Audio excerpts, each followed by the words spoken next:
Anda kembali menyaksikan Fokus. Pemirsa, walau sudah tak mungkin dipakai maupun diberikan ke orang lain, pakaian yang tak bisa diperbaiki tak boleh sembarangan dibuang karena menimbulkan kerusakan lingkungan. Lebih baik didaur ulang jadi produk yang bernilai guna seperti peredam bangunan.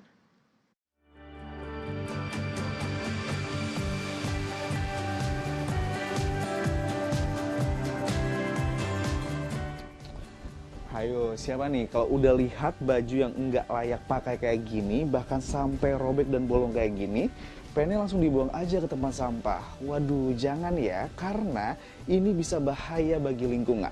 Lebih baik diolah aja menjadi barang yang bernilai guna. Penasaran kayak gimana? Yuk, kita cari tahu. Ya, namanya pakaian pasti ada masanya tidak lagi layak buat dipakai. Diberikan ke orang lain pun sudah nggak pantas. Bisa aja sih jadi lap, tapi kalaupun itu sudah nggak bisa, tetap aja loh kalau dibuang ke tempat sampah bakal jadi limbah yang berbahaya. Soalnya limbah tekstil itu termasuk yang sulit terurai sehingga menimbulkan kerusakan lingkungan. Umumnya, zat-zat kimia yang terkandung di pakaian seperti pewarna dapat mencemari air, tanah, udara, hingga rantai makanan jika dibiarkan begitu aja. Badan Perencanaan Pembangunan Nasional mencatat, Indonesia menghasilkan 2,3 juta ton limbah tekstil atau fashion per tahun. Nah, alih-alih dibuang, sebaiknya baju yang bolong dan robek mending didonasikan agar didaur ulang menjadi produk baru. Seperti di salah satu pengelola limbah tekstil di Grogol, Jakarta Barat. Mereka menerima donasi pakaian tidak layak pakai, baik dari masyarakat maupun perusahaan garmen. Berdiri sejak tahun 2021, Eco Touch mengubah baju bekas menjadi produk insulator atau peredam bangunan. Setiap harinya, tempat ini menerima 2 ton baju bekas. Tapi karena keterbatasan alat, tidak semua pakaian bisa diolah. Hanya pakaian berbahan serat natural seperti katun, denim, dan rayon yang dapat didaur ulang di sini. Sedangkan yang berbahan kulit, rajutan, serta polyester dialihkan ke tempat lain. Dalam prosesnya, baju yang akan didaur ulang harus dipisahkan dulu dari aksesoris yang menempel. Nah, jadi semua aksesoris di dalam baju kayak kancing, kemudian juga sleting, karet ini harus dicopot lebih dahulu karena barang-barang tersebut itu tidak bisa diolah, jadi harus dipisahkan terlebih dahulu dari kainnya. Nah, untuk memudahkan pengolahan, baju lantas dipotong menjadi kain perca.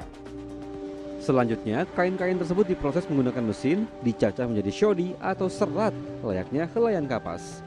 Kemudian memasuki proses pengepresan serta pemotongan hingga menjadi insulator yang siap digunakan baik untuk meredam suara maupun untuk meredam panas.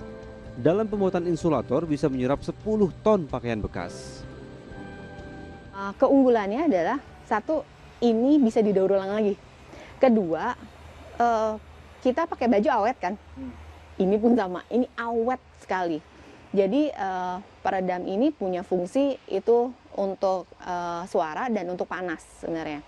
Dan pemasangannya juga cukup mudah dalam artian tinggal diselipin, makanya kita bisa daur ulang lagi. Jadi tidak perlu ada material pakai perekat seperti itu.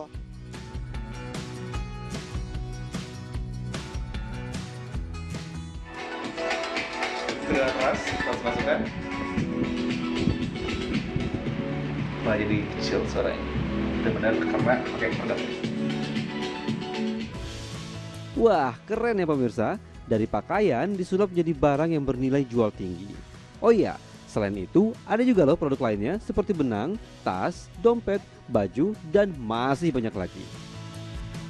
Semua barang-barang ini termasuk yang saya kenakan ini merupakan hasil dari kain-kain yang sudah tidak terpakai namun bisa didaur ulang dan bisa dimanfaatkan kembali.